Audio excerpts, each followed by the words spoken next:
Hello beautiful armies, welcome back to my channel Taekook love story. आज मैं आप लोगों के साथ शेयर करने वाली हूँ Taekook fan fiction everything is lie part 3। तो फिर चलिए शुरू करते हैं। और जिस भी आर्मी को मेरे साथ ऑनलाइन बिजनेस या फिर अफिलिएट मार्केटिंग करने में इंटरेस्ट हो तो वो मुझे कमेंट बॉक्स या फिर मेरी इंस्टाग्राम आईडी जो कि है टेकुक लव स्टोरी वहाँ पर बता सकते हैं। तो फिर चलिए स्टार्ट करते हैं। नेक्स्ट डे जंगकुक जिमिन से मिलने के लिए उसके कैफ़े में पहुंच जाता है। जिमिन एक छोटे से कैफ़े में काम करता है। जंगकुक उस कैफ़े के अंदर आकर बैठ जाता है और किसी वेटर को आवाज़ देता है। वेटर जंगकुक के पास आकर जंगकुक को ग्रीट करता है और जंगकुक से कहता है, यस सर, आपको क्या चाहिए। जंगकुक अपनी आंखों पर से अपने ग्लासेस हटाता है और उस वेटर से कहता है, एक कोल्ड कॉफ़ी और पार्क जिमिन। जंगकुक की ये बात सुनकर वो वेटर काफ़ी ज़्यादा कंफ्यूज हो जाता है और जंगकुक से कहता है, क्या सर, आप क्या कहना चाहते हैं। जंगकुक उस वेटर के लिए टेबल पर पैसे फेंक कर कहता है, मेरे लिए कॉफ़ी लाओ। और मैंने सुना है कि यहाँ पर कोई पार्क जिमिन नाम का लड़का काम करता है, मुझे उससे मिलना है। सब मेरे लिए इतना काम कर दो। पैसे देखकर वो वेटर काफ़ी ज़्यादा लालची हो जाता है और पैसे अपने पैंट के पॉकेट में डालकर कहता है, यस सर, जैसा आप चाहते हैं वैसा हो जाएगा। ये कहकर वो वेटर वहाँ से चला जाता है। जंगकुक आसपास देखकर कहता है, उफ, ये युंगी के चक्कर में पता नहीं मुझे कैसी कैसी चीप जगह पर आना पड़ेगा। वेटर जो कि जिमिन का दोस्त ही था। जिमिन किचन के अंदर काम कर रहा था। तभी वेटर जिमिन के पास आता है और जिमिन से कहता है, हे जिमिन, तुमसे कोई बाहर मिलने आया है और उसने कॉफ़ी ऑर्डर की है। वेटर की ये बात सुनकर जिमिन काफ़ी ज़्यादा कंफ्यूज हो जाता है और उससे कहता है, हाँ ठीक है, कॉफ़ी तो मैं दे दूँगा, लेकिन वो मुझसे मिलने क्यों आया है, आई मीन कौन है। वेटर जिमिन से कहता है, मुझे नहीं पता, जाओ, उसने कॉफ़ी मांगी है, उसे देकर आ जाओ। और वैसे भी अगर उसने हमारे मैनेजर से शिकायत कर दी तो तुम तो पता है ना कि हमारा मैनेजर कितना ज़्यादा खड़ूस है, तो जाओ उसे कॉफ़ी देकर आ जाओ और वो क्या बात कह रहा है उसे भी सुन लेना। वेटर की ये बात सुनकर जिमिन काफ़ी ज़्यादा कंफ्यूज हो जाता है क्योंकि जिमिन एक अनाथ है और वो ज़्यादा किसी से बात भी नहीं करता, तो जिमिन से आखिरकार कौन मिलने आएगा। लेकिन जिमिन अपने हाथों में कॉफ़ी का मग लेकर जंगकुक की टेबल के पास जाता है। जंगकुक एक किंग की तरह चेयर पर बैठा हुआ था। जिमिन जंगकुक के पास आकर कॉफ़ी का मग जंगकुक की टेबल पर रख लेता है और जंगकुक से बड़े ही पोलाइट ट्यून में कहता है, सर, आपकी कॉफ़ी। जंगकुक कॉफ़ी का मग अपने हाथों में लेकर कॉफ़ी को पीने लगता है और जिमिन की तरफ देखकर कहता है, क्या तुम ही मिस्टर पार्क जिमिन हो। जंगकुक की ये बात सुनकर जिमिन अपना हेड नोट करता है और जंगकुक से कहता है, हाँ कहिए, आपको मुझसे क्या काम है। जंगकुक कॉफ़ी का मग नीचे रख देता है और जिमिन की तरफ देखकर कहता है, यहाँ पर बैठो, मुझे तुमसे कुछ ज़रूरी बात करनी है। जंगकुक की ये बात सुनकर जिमिन काफ़ी ज़्यादा कंफ्यूज हो जाता है और जंगकुक से कहता है, सॉरी सर, मुझे बहुत सारा काम है और मैं यहाँ पर नहीं बैठ सकता, और अगर मेरे मैनेजर ने मुझे किसी कस्टमर के साथ बैठा हुआ देख लिया तो वो मुझे नौकरी से निकाल देगा, तो आप अपनी कॉफ़ी एंजॉय कीजिए और मैं यहाँ से चलता हूँ। ये कहकर जिमिन टर्न अराउंड होकर वहाँ से जाने ही वाला था कि तभी जंगकुक अपनी कोल्ड ट्यून में जिमिन की तरफ देखकर कहता है, मिन युंगी, क्या तुम इस लड़के को जानते हो। युंगी का नाम सुनकर जिमिन के कदम मानो रुक से जाते हैं और जिमिन जंगकुक की तरफ टर्न अराउंड होकर कहता है, तुम हो कौन और युंगी का नाम कैसे जानते हो। जिमिन की ये बात सुनकर जंगकुक चकल करता है और जिमिन से कहता है, मैं कौन हूँ ये इम्पोर्टेंट नहीं रखता, बट मैं तुमसे जो बात करने आया हूँ वो तुम्हारी लाइफ के लिए बहुत ज़्यादा इम्पोर्टेंट है। तुम दिखने से तो समझदार लगते हो, उम्मीद है मेरी बातें भी अच्छी तरीके से समझ लोगे। जंगकुक की ये बात सुनकर जिमिन काफ़ी ज़्यादा कंफ्यूज हो जाता है और जंगकुक से कहता है, व्हाट डू यू मीन, तुम कहना क्या चाहते हो। जंगकुक कॉफ़ी को पीकर जिमिन की तरफ देखकर कहता है, अभी नहीं, बैठो, हम दोनों शांति से बात करते हैं। वैसे भी मैं यही चाहूँगा कि यूँगी तुम्हारा हो जाए, क्योंकि प्यार खोने का दर्द काफ़ी ज़्यादा होता है। जंगकुक की ये बात सुनकर जिमिन और भी ज़्यादा शॉक हो जाता है और बिना कुछ सोचे समझे जंगकुक के पास वाली चेयर पर बैठ जाता है। जंगकुक जिमिन को देखकर स्मार्ट करता है और जिमिन से कहता है, समझदार लगते हो। जिमिन बड़े ही नर्वसली जंगकुक से कहता है, जल्दी बोलो, तुम्हें मुझसे क्या काम है। जंगकुक चकल करता है और जिमिन से कहता है, ऐसा नहीं लगता कि मुझे तुमसे काम है, ऐसा लगता है कि तुम्हें मेरी ज़रूरत है। क्या तुम बस चुपचाप अपने हाथों से अपने प्यार को जाते हुए देखना चाहोगे? तुम्हें पता है ना, यूँगी तिंग से शादी करने वाला है, तो तुम क्या ये सब देखने वाले हो? जंगकुक की ये बात सुनकर जिमिन को काफ़ी ज़्यादा हर्ट होता है और जिमिन जंगकुक से कहता है, तुम्हें शायद कोई गलतफहमी हुई है, मैं यूँगी से कोई प्यार व्यार नहीं करता, वो मेरा जस्ट फ्रेंड है। जिमिन की ये बात सुनकर जंगकुक अपने बैग में से कुछ फ़ोटोग्राफ्स निकालता है और उन फोटोग्राफ्स को टेबल पर फेंक कर कहता है, अच्छा तो तुम उसके दोस्त हो, तो हर वक्त हर जगह उसका पीछा क्यों करते रहते हो? हाँ, कभी गार्डन में, कभी तायोंग के म्यूज़िक क्लास के बाहर, और जहाँ पर अक्सर तायोंग और यूँगी जाते हैं वहाँ पर तुम क्यों मिलते हो? जिमिन उन सारी फ़ोटोग्राफ्स को देखकर काफ़ी ज़्यादा शॉक हो जाता है। वो जंगकुक से कहता है, कौन हो तुम और आखिरकार क्या चाहते हो? जंगकुक डेविल स्माइल के साथ अपने दोनों हाथ टेबल पर रखकर कहता है, मैं यूँगी का सौतेला भाई हूँ और मुझे तायोंग चाहिए। जिमिन जंगकुक की ये बात सुनकर पूरी तरीके से शॉक हो जाता है और जिमिन की आंखें वाइडन हो जाती है। जिमिन अपनी लड़खड़ाती हुई आवाज़ में जंगकुक से कहता है, क्या तुम यूँगी के भाई हो? तभी जंगकुक जिमिन की बातों को बीच में काटते हुए कहता है, ना ना ना ना ना, तुमने शायद सही नहीं सुना, भाई नहीं, सौतेला भाई। वो मेरे बाप की जायज़ बीवी का बेटा है। जैसे कि तुम लोग कहते हो ना, मेरे बाप की पूरी प्रॉपर्टी का एक लौता वारिस, जो मैं उसे नहीं रहने दूंगा। जंगकुक की ऐसी बातें सुनकर जिमिन चेयर पर से खड़ा होता है और जंगकुक से कहता है, मैं तुम्हारी मदद नहीं कर सकता, तुम यहाँ से जाओ, मुझे तुमसे कोई बात नहीं करनी। जंगकुक जिमिन की तरफ देखकर कहता, ठीक है, अगर मुझे तायोंग नहीं मिला तो तुम्हें भी यूँगी नहीं मिलेगा और तायोंग और यूँगी की शादी हो जाएगी। मैं तो अमेरिका वापस चला जाऊँगा, लेकिन तुम्हारा कौन है? तुम तो यहाँ पर बिल्कुल अनाथ हो, सुबह शाम कॉलेज से इस कैफ़े और पता नहीं उसके बाद कहाँ। तुम्हारा कोई घर भी है क्या? तुम्हें उसका भी ठिकाना है? हाँ, जिस लड़के से इतना ज़्यादा प्यार करते हो वो कुछ महीनों बाद किसी और का हो जाएगा, उसमें क्या तुम्हें खुशी मिलेगी?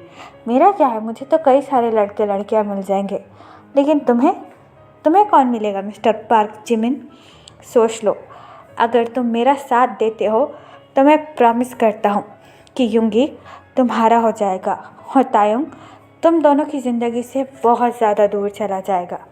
तो बोलो, मेरा साथ दोगे? जंगकुक की ये बात सुनकर जिमिन अपने मन में सोचने लगता है कि सच ही तो कह रहा है जंगकुक, उसका इस दुनिया में है ही कौन? और जिमिन सबसे ज़्यादा प्यार बस यूँगी से करता है। जिमिन जंगकुक की तरफ देखकर अगेन चेयर पर बैठ जाता है और जंगकुक से कहता है, क्या करना होगा मुझे? जिमिन की ये बात सुनकर जंगकुक स्माइल करता है और जिमिन से कहता है, समझदार लगते हो और शायद मेरे भाई से सच्चा प्यार भी करते हो, इसलिए इस बात के लिए मान गए। फिर जंगकुक अपने बैग में से एक वाइट पाउडर का पैकेट और कुछ पैसे निकालकर जिमिन के टेबल पर रख देता है और जिमिन से कहता है, मुझे पता है कि 2 दिन बाद तुम्हारा बर्थडे आने वाला है, तो अपने बर्थडे की पार्टी इन पैसों से दे देना और उस बर्थडे में ये पाउडर मिलाकर यूँगी की ड्रिंक में दे देना, देखना वो तुम्हारा हो जाएगा। जिमिन उस पाउडर के पैकेट को अपने हाथों में ले लेता है और जंगकुक से कहता है, ये क्या है? जंगकुक कॉफ़ी पीते हुए जिमिन से कहता है, ये ड्रग है। जंगकुक की ये बात सुनकर जिमिन पूरी तरीके से शॉक हो जाता है और जंगकुक से कहता है, क्या drug? What do you mean? तुम कहना क्या चाहते हो? युंगी को मैं ड्रग दूँ? हाँ। तो जिमिन की ये बात सुनकर जंगकुक चकल करता है और जिमिन से कहता है, ओह तुम कितने ज़्यादा बेवकूफ़ हो, मैंने वो ड्रग नहीं दिया है, ये दूसरा ड्रग है जिसकी वजह से युंगी हमेशा के लिए तुम्हारा हो जाएगा। अब तुम इतने भी भोले नहीं हो कि मुझे तुम्हें सारी चीज़ें डिटेल में बताना पड़े। इससे युंगी तुम्हारे लिए नीट फील करेगा और तुम्हें उसी मौके का फ़ायदा उठाकर युंगी को हमेशा के लिए अपना बनाना है। और याद रहे, ये सब कुछ तायोंग को ज़रूर पता चलना चाहिए। I mean, तायोंग तुम दोनों को एक साथ अकेले कमरे में देखना चाहिए। अगर तायोंग ने तुम दोनों को एक साथ देख लिया तभी तो जाकर मेरा प्लान सक्सेसफुल होगा और तुम्हें तुम्हारा युंगी मिल जाएगा। तो बोलो, करोगे मेरा काम? जंगकुक की ये बात सुनकर जिमिन जंगकुक की तरफ देखकर कहता है, लेकिन तुम ऐसा क्यों कर रहे हो और तुम क्यों चाहते हो कि मैं तुम्हारे लिए काम करूं? जिमिन की ये बात सुनकर जंगकुक चकल करता है और जिमिन से कहता है, क्योंकि मुझे अच्छी तरीके से पता है कि तुम मेरे भाई से कितना ज़्यादा प्यार करते हो और प्यार में इंसान पूरी तरीके से पागल होता है, जैसे मैं ये तायोंग के लिए कर रहा हूँ और तुम्हें ये युंगी के लिए करना होगा, ताकि हम दोनों को भी हमारा प्यार मिल जाए। तुम समझ सकते हो ना मिस्टर पार्क जिमिन? वैसे भी मुझे टाइम वेस्ट करना तो बिल्कुल भी पसंद नहीं है, तो ये पैसे और ये ड्रग लो और जैसा मैंने कहा है वैसा करो। और याद रहे, तुम्हें किसी भी हालत में युंगी को और तायोंग को अलग करना होगा। मेरे लिए ना सही, लेकिन खुद के लिए। तुम्हें समझ सकते हो ना?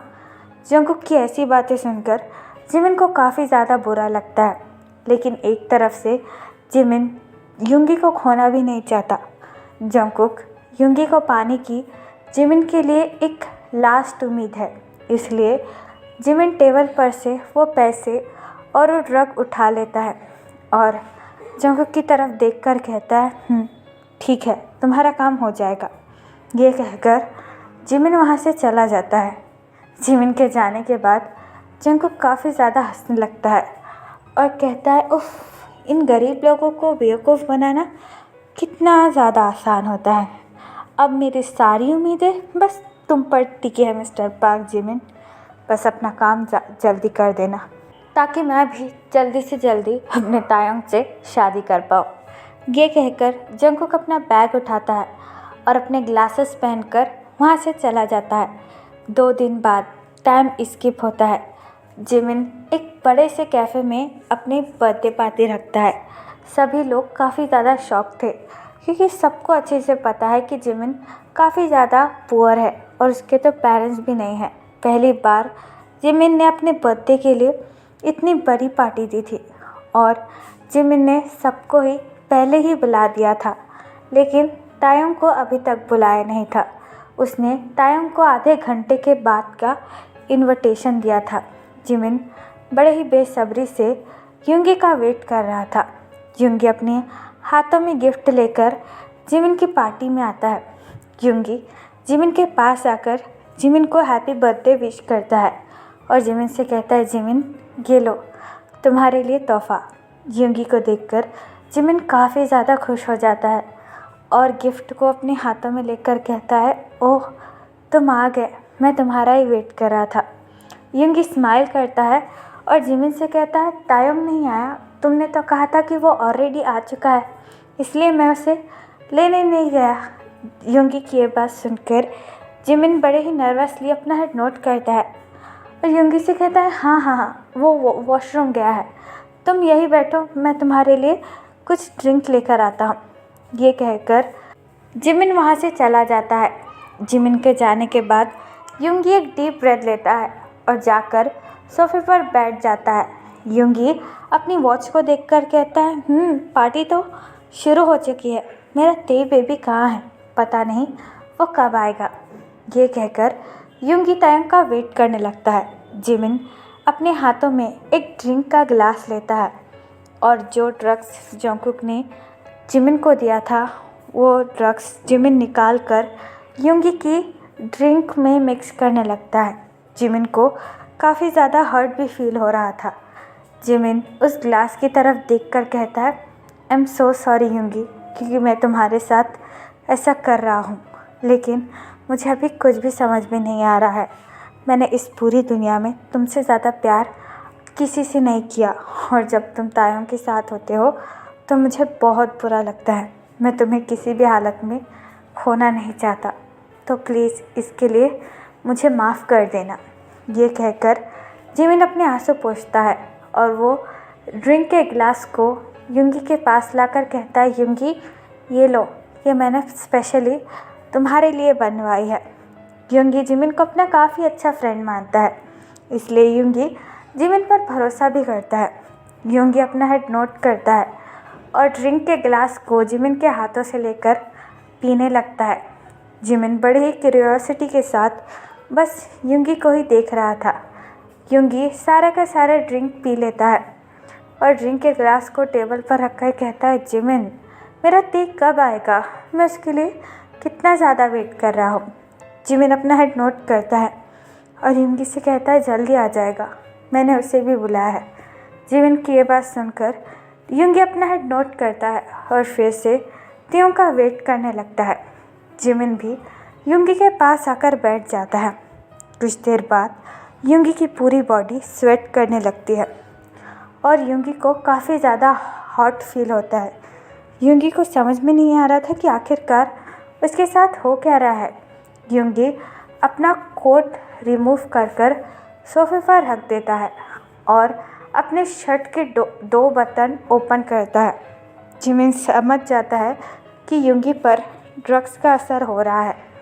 जिमिन युंगी की तरफ देखकर कहता है, क्या हुआ युंगी, तुम ठीक तो हो? युंगी काफ़ी ज़्यादा हैवी ब्रीथ लेता है और जिमिन की तरफ देखकर कहता है, मुझे समझ में नहीं आ रहा, मुझे हो क्या रहा है, मुझे अजीब सा लग रहा है और चक्कर भी आ रही है। युंगी की ये बात सुनकर जिमिन अपना हेड नोट करता है और युंगी का हैंड होल्ड कर कर कहता है, ओह मुझे लगता है कि तुम्हें थोड़ी देर के लिए रेस्ट करना चाहिए। अगर तुम रेस्ट करोगे तो तुम ठीक हो जाओगे। जिमिन की ये बात सुनकर युंगी अपना हाथ पीछे ले लेता है और जिमिन से कहता है, नहीं, तायोंग आता ही होगा। लेकिन जिमिन युंगी का एक हैंड अपने शोल्डर पर रखता है और युंगी को सोफे पर से उठाकर कहता है, तुम चिंता मत करो, जब तायोंग आ जाएगा तब मैं खुद तुम्हें तायोंग के पास लेकर आऊँगा, लेकिन अभी तुम्हारी हालत ठीक नहीं है, तो तुम मेरे साथ चलो। ये कहकर जिमिन युंगी को एक रूम की तरफ लेकर जाने लगता है जो कि काफ़ी ज़्यादा रेड था। युंगी हर पल काफ़ी ज़्यादा हार्ड और नीडी फील कर रहा था। युंगी को खुद भी समझ में नहीं आ रहा था कि आखिरकार ऐसा क्यों हो रहा है। और दूसरी तरफ जिमिन युंगी को लेकर उस रेड रूम में आता है और युंगी को बेड पर बैठाकर डोर को बंद कर लेता है। तो फिर चलिए गाइस, इस पार्ट को मैं यहाँ ख़त्म करती हूँ। आपको ये पार्ट कैसा लगा please let me know in the comment, और प्लीज़ चैनल को भी सब्सक्राइब कर देना। और जिस भी आदमी को मेरे साथ ऑनलाइन बिजनेस या फिर एफिलिएट मार्केटिंग करने में इंटरेस्ट है तो वो मुझे कमेंट बॉक्स और मेरी इंस्टाग्राम आईडी जो कि है टेक क्लास स्टोरी, वहाँ पर बता सकते हैं। और मुझे भी न्यूज़ के बारे में पता चला, तो बी स्ट्रॉन्ग, वो उनकी रिस्पॉन्सिबिलिटी है, तो उनको करना होगा। और हम तो आर्मी हैं, हम एक साथ रह सकती है और कभी भी हमारे साथों एंजल्स का वेट कर सकती है, भले ही कितना टाइम लगे। हमने उनसे प्रॉमिस किया था कि उनके आने के बाद भी हम उनको स्टिल उतना ही सपोर्ट करेंगे। तब वो जा रहे हैं तो हमको स्टिल उनको उतना ही सपोर्ट करना चाहिए। और वैसे भी हमारे यहाँ तो एक कहते हैं ना कि अगर कोई अच्छे काम के लिए जा रहा है तो उसका हमको मुस्कुराते हुए उसे अलविदा कहना चाहिए, ताकि उसका काम अच्छा रहे। तो इसलिए हमें मुस्कुरा कर उन चारों को गुड बाय कहना चाहिए, ताकि वो भी अपनी रिस्पॉन्सिबिलिटी अच्छे से उठा पाए और हमारे पास जल्दी से जल्दी वापस आए। और रही बात मेरी बेबी आर्मी की, तो उन सब के लिए हम हैं और हम उन्हें ज़रूर सपोर्ट करेंगे। And we will fighting army.